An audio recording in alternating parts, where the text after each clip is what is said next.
Eu cumprimento a igreja com a gloriosa paz do Senhor. E a palavra que Deus preparou para nós é uma palavra de confiança de que nós não estamos desamparados. Porque o que o mundo grita é que nós estamos desamparados, que nós estamos sem esperança. Mas nós devemos lembrar que o Senhor continua reinando soberano sobre as nossas vidas. Quer creiamos, quer não creiamos, Ele continua no controle de nossas vidas, independente de nossa fé, de nossa crença. Ele tem um controle. E isso é bom, porque aquele que confia nele sabe que não está desamparado. Aquele que confia nele tem esperança. No livro de Isaías, no capítulo 41, eu gostaria de meditar em 2 versículos. O versículo 10, ele diz assim: olha a ordem do Senhor. Não temas, porque eu sou contigo. Ele não diz só que você não tema e pronto. Como aquelas pessoas que dizem assim, vê uma pessoa passando necessidade, aí diz, olhe, fique bem, viu? Fique bem. E aí a gente não faz nada. A gente se afasta daquela pessoa até para não ficar tão angustiado. Mas fique bem. Não, o Senhor faz diferente. Ele diz, não temas, porque eu sou contigo. Não te assombres, porque eu sou seu Deus. Ou seja, você é propriedade exclusiva dele. E ele cuida de você. Você não está só. Ele disse, eu te esforço e te ajudo e te sustento com a destra da minha justiça. Então ele garante que ele está com você, que ele sustenta você, que ele não vai desamparar você. Por isso que você não tem o que temer. Então, naqueles momentos que o mundo está dizendo, fique apavorado, saia correndo com medo, a coisa está ruim, mas vai piorar, aí você na mesma hora vai lembrar desta palavra. Porque o Senhor, quando diz não temas, Ele explica por quê. Você não está sozinho. Essa batalha é Ele quem vai pelejar por você. Ele que vai providenciar, Ele que vai trabalhar, agir para trazer na sua vida a paz, que é o contrário do medo. Porque quando você está com medo, você não tem paz. E o outro versículo, nós encontramos no mesmo capítulo 41 de Isaías, no 17. Olha o que ele fala. Os aflitos e necessitados buscam águas e não as há, e a sua língua se seca de sede. Aí o que ele faz? Tem ponto e vírgula. Aí ele diz, mas eu, o Senhor, os ouvirei, eu, o Deus de Israel, os não desampararei. Olha que palavra. Olhe, é nessa palavra que você tem que se firmar. Você não será desamparado se você buscar a face do Senhor. Se você estiver na posição de obediência. Porque o que está acontecendo aqui na terra é que muitas falsas igrejas, elas pregam o descompromissado. Você não precisa ter compromisso com Deus. Você só precisa lembrar que Deus é amor. E que aí você pode aprontar à vontade, destruir a sua vida no pecado, e depois Ele tem obrigação de socorrer você. E isso é mentira do diabo.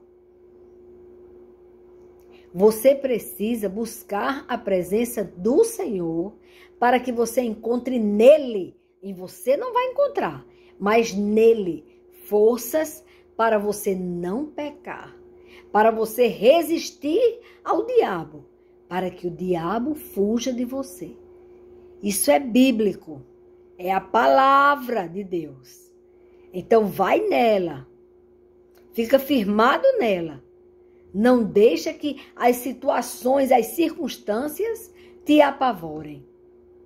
Você tem que ter uma convicção. Você tem o Criador dos céus e da terra que pode libertar você desta situação difícil, de aflição. Como? Você buscando conhecê-lo.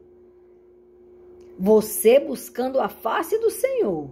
E como que você vai buscar a face do Senhor se você não o conhece? Você precisa conhecer o Senhor.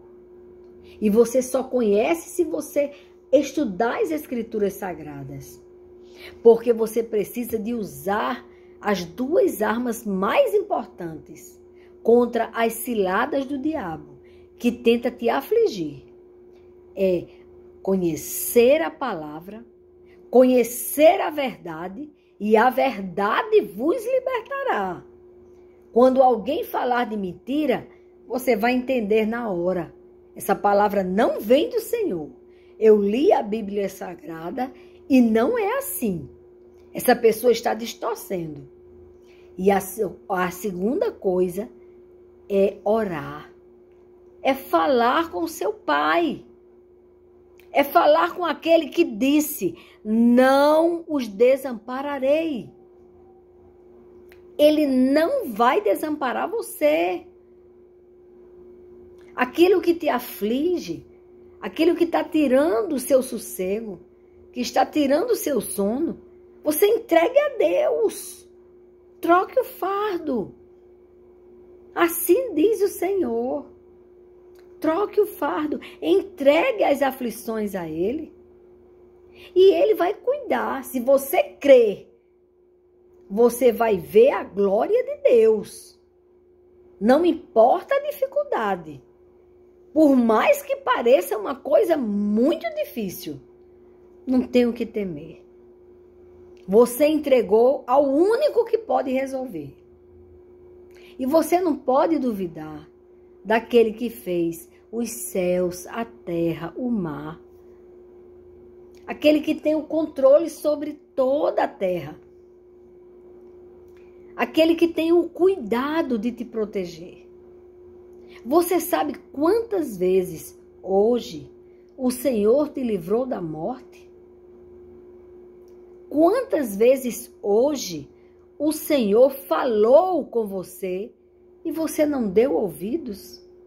Você não tem ideia das vezes que o Senhor falou com você hoje. Todos os dias o Senhor fala conosco, mas precisamos estar atento à voz do Senhor. Não podemos ficar ocupados o dia inteiro com história de Trancoso, com filmes, com partida de futebol, com, meu Deus, com tantas coisas que Satanás coloca diante de você para ocupar você, para você não ter tempo de se fortalecer na rocha. Porque se você não busca a face do Senhor, se você não diz socorro, eu sou fraco, o Senhor é a minha força. Eu preciso do seu socorro. Se você não faz isso, o mundo te traga. Quando você menos espera, você está numa aflição que você não sabe nem como sair daquela teia, daquela armadilha de Satanás. Satanás tem um costume de dizer que você não é capaz. Não, você não pode. Você esqueceu, você é fraco, você é fraca. Você não tem força nenhuma. Por que você está querendo vencer esse pecado? Isso que te separa da presença. Mas você tem que entender que Satanás é o pai da mentira. Porque você pode sim recorrer a Deus. A graça, as portas da graça ainda não foram fechadas.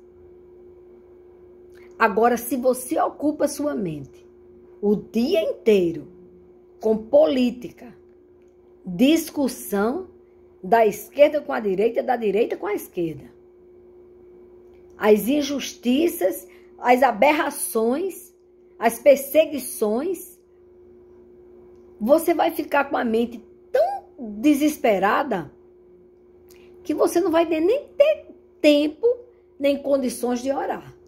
Porque quando termina a notícia, se você ouvir uma notícia da política, imediatamente a próxima que vai aparecer para você vai ser outra da política. E é bomba.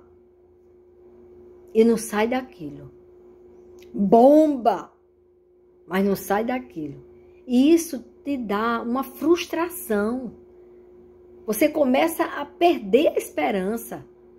E é isso que Satanás quer. Que você perca a esperança. Você tem que entregar a sua vida ao Senhor, a sua nação ao Senhor, a sua família ao Senhor. Deixa que o Senhor resolve. Aí você diz, então eu sou omisso? Eu vou ficar alienado? Não. Uma coisa é certa. Buscai primeiro o reino de Deus e as demais coisas vos serão acrescentadas. Quando você buscar as escrituras, você conversar com o Pai, como Daniel fazia. Imagine, Daniel não era desocupado.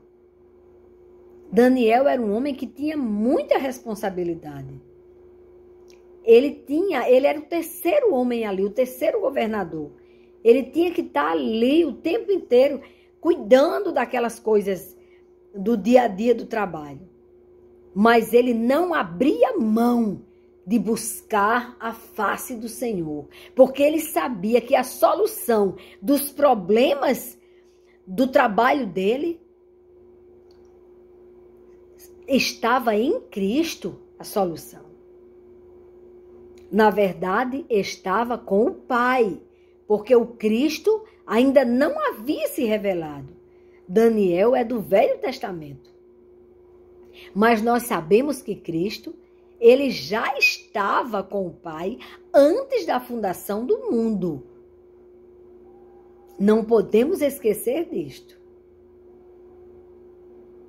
Sabemos que Cristo estava com o Pai todo o tempo. No tempo de Daniel, Daniel recorria ao Pai. Mas Cristo já estava com o Pai. Ele só se fez carne muito tempo depois. Mas isso não impede de que ele estava com Cristo, com o Pai, antes que existisse mundo. Mas Daniel, ele recorria à fonte da vida. Ele buscava primeiro entrar na presença do Senhor, adorá-lo em espírito e em verdade. E o Senhor dava a Daniel estratégias. Por isso que ele se destacou naquele trabalho dele. E por isso que nasceu naqueles que trabalhavam com ele a inveja. E aí eles procuraram encontrar uma falha em Daniel. E não encontraram. Então eles foram buscar mais aonde, como é que nós podemos fazer. E tomaram conhecimento que Daniel parava o que estivesse fazendo e ele era ocupado. Não tem essa desculpa de dizer, não, mas eu estava tão ocupada assistindo o filme, eu estava tão ocupada assistindo o jogo, eu estava tão ocupado fazendo alguma coisa do mundo, que eu não pude, eu até queria, mas aí não deu tempo. Quando eu fui procurar a face do Senhor, eu já estava tão cansado. Eu já não aguentava mais ficar em pé. Aí não vale não. Daniel, ele não era desocupado, mas ele priorizava adorar a Deus, buscar a face do Altíssimo 3 vezes ao dia. E foi aí onde ele encontrou a solução. Foi ali onde ele conseguiu não só salvar a vida dele, como salvar a vida dos demais homens que foram colocados contra a parede para revelar ao rei o que ele tinha sonhado e o significado daquele sonho. Daniel, ele estava revestido do poder de Deus, sabe por quê? Porque o buscava. Nós estamos buscando muita coisa que não leva a Deus. Nós estamos ocupando nossa mente com muitas coisas. O adversário encontra problemas e mais problemas para você não ter tempo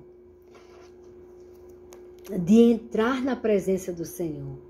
Porque a solução está justamente no conhecimento da palavra e no seu tempo de oração, de intercessão, de rendição. Senhor, eu reconheço que sou falho, que estou querendo enveredar por esse caminho que vai me levar à morte, mas o Senhor pode me dar forças, pode me capacitar, pode me dar condições de viver com uma vida com propósito. Quando você anda com Deus, sua vida tem propósito. Quando você esquece Deus, sua vida perde o sentido, a razão e a essência. É bom ter essa consciência.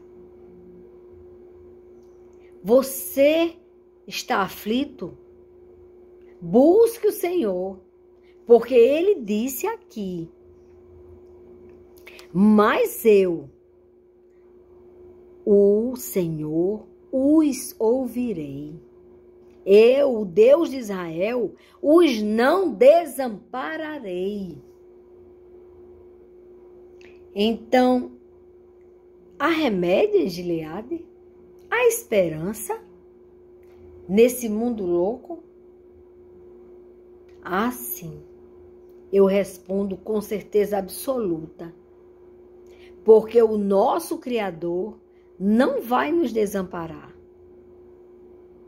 Ah, mas está acontecendo tantas coisas ruins, tantas desgraças. Ore. Quando você entrar na presença do Senhor, Ele transforma. Ele transforma o que seria uma maldição em uma bênção. É assim que acontece. Quando você entrega, confia. A coisa tá difícil, mas você diz, Deus proverá. Aí Ele vai honrar a sua certeza, a sua fé, a sua confiança. Vocês perceberam que na maioria dos milagres do nosso Senhor Jesus Cristo, ele dizia: a sua fé te salvou. Porque sem fé é impossível agradar a Deus. Aí você diz: mas eu não tenho culpa, eu não tenho fé. Sabe por que você não tem fé? Porque você gasta o seu tempo vendo besteiras, a vida alheia. Porque é incrível, incrível.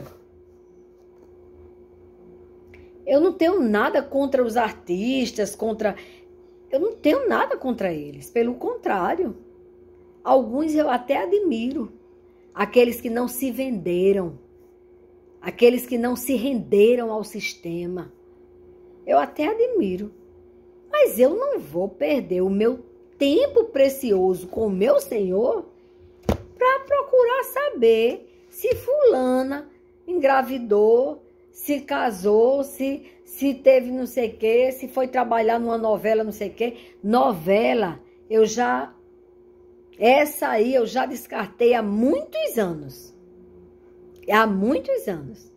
A última que eu consegui assistir foi os 10 Mandamentos, porque eu achava que ia ser uma palavra que ia ser dentro da palavra, e muitas vezes eu vi que eles colocavam o que não tinha nada a ver com a palavra de Deus.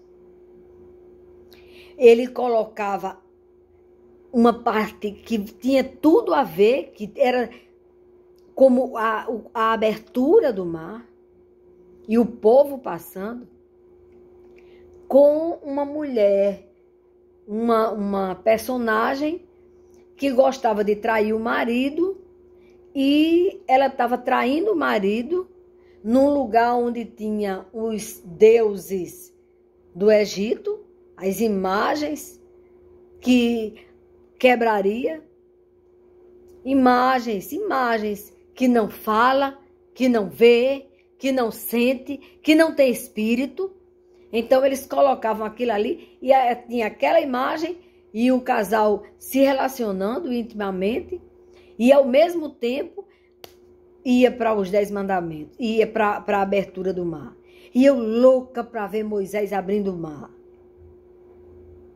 Mas eu tive que desistir, porque era o tempo todo, dividia esta cena com uma cena de sexo ilícito, e aí eu não aguentei. E aí, a partir daí, eu entendi que se você quiser conhecer a palavra de Deus, conhecer verdadeiramente a palavra viva e eficaz que te leva para a vida eterna, não vá na onda de novela. Porque na novela sempre tem uma coisa que não tem a ver. O que eu estou achando assim que é uma bênção está sendo o seriado Tetelestai. Eu indico a vocês para assistirem, porque ele é a palavra. Não sai nada da palavra de Deus. Não foge a nada. Então esse é bom. Esse eu indico. Tetelestai. É uma série que é bênção. Bênção pura. Ali pessoas que não tinham nenhum interesse financeiro, mas que tinham conhecimento da verdade e a sede de cumprir o ir ao mundo e pregar o evangelho a toda criatura. Os inspirou a fazer o seriado Tetelestai. Esse é verdadeiro. Nele você vai adquirir lições maravilhosas.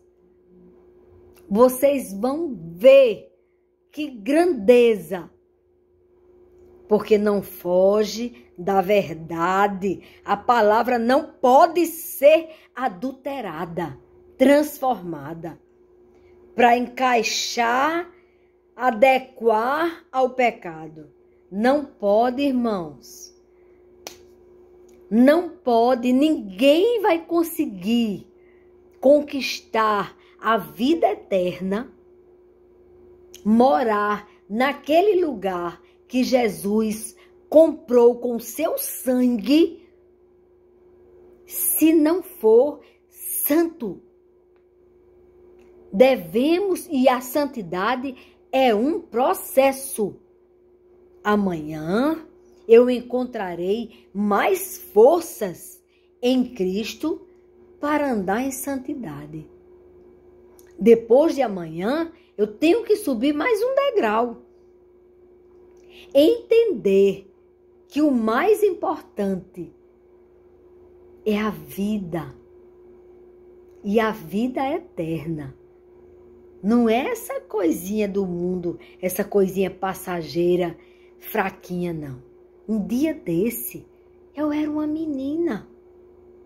Hoje eu tenho 64 anos. E daqui a pouco, eu vou estar com 80 anos, se eu tiver uma vida boa, longa. E 84, aí, olha, eu já vou começar a sentir saudade demais do pai. E querer voltar para casa. Então é muito rápido. Tudo aqui corre muito rápido. Então vamos aproveitar o nosso tempo, não com o que o mundo colocou. Porque o celular, ele veio. Eu estou usando agora o celular para falar a verdade para vocês. Então ele veio para separar o joio do trigo. O que você está passando? Como é que você está passando o seu tempo no celular? Ouvindo a voz de Deus? Ou ouvindo a voz do mundo? As mentiras do mundo? Cada dia procurando confundir mais. Olhe, eu fico atenta para o que os meus netos assistem. Porque entre uma inocência e outra, tem uma maldade. Eles querem, porque querem, destruir a inocência das nossas crianças. Mas eles não vão conseguir, não. Assim diz o Senhor. Isso tem que mudar. E nós, que somos adultos, eu, no caso, que sou avó, minhas filhas, que são mães, elas precisam, nós precisamos tomar uma posição urgente. Preste atenção o que estão ensinando na escola ao seu filho. O que estão ensinando? Eu fui olhar o livro de artes do meu neto e fiquei muito espantada com a inocência de um autor, que ele colocou assim, sobre dança, dança de roda. Nessa dança de roda, o menino vai aprender a bater palmas e fazer barulho com as mãos, enquanto o outro rebola a cintura. E depois troca. O que estava rebolando a cintura vai bater palma para o outro que batia palma e agora vai rebolar a cintura. E a música é tão inocente, mas sabe o que ela está induzindo? O menino a ser homossexual. Então vamos fazer uma coisa. A obrigação é dos pais. Se discordam de alguém querer induzir o seu filho a decidir que quer ser homossexual, agora se você disser que é feio, você está sendo homofóbico, aí você vai decidir o seguinte: eu vou falar com a diretora, chamar outras pessoas que pensam como eu, que os meus filhos, eles vieram para a escola para aprender matemática, geografia, história, biologia. E biologia está um problema, minha gente. Porque a biologia prova que o homem é homem e a mulher é mulher. Mas, se um professor de biologia disser que homem é homem e mulher é mulher, ele corre o risco de ser expulso da escola. A culpa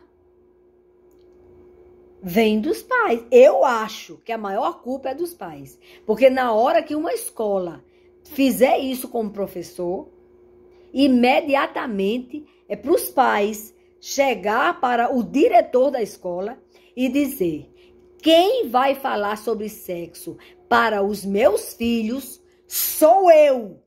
Eu tenho autoridade como pai, eu tenho autoridade como mãe de ensinar os meus filhos sobre sexo. Vocês vão ensinar matemática, ciências, biologia, história.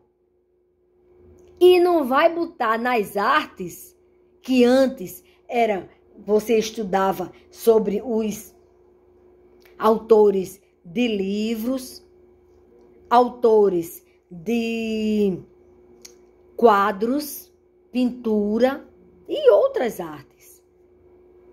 Mas nenhuma delas mandava o menino rebolar para o outro bater palmas. Gente, se vocês não se levantarem, não saírem do comodismo de deixar a criança na escola e depois pegar quando sai do trabalho, e o que o professor, o que eu tiver na cartilha aceitar, se vocês fizerem isso, não reclamem do futuro dos seus filhos. E essa culpa vocês vão levar diante de Deus. Porque Deus, quando fez o homem, fez o homem. E quando fez a mulher, fez a mulher. E não mandou que homem se relacionasse com homem. A família que Deus criou foi homem e mulher, que juntos dão frutos.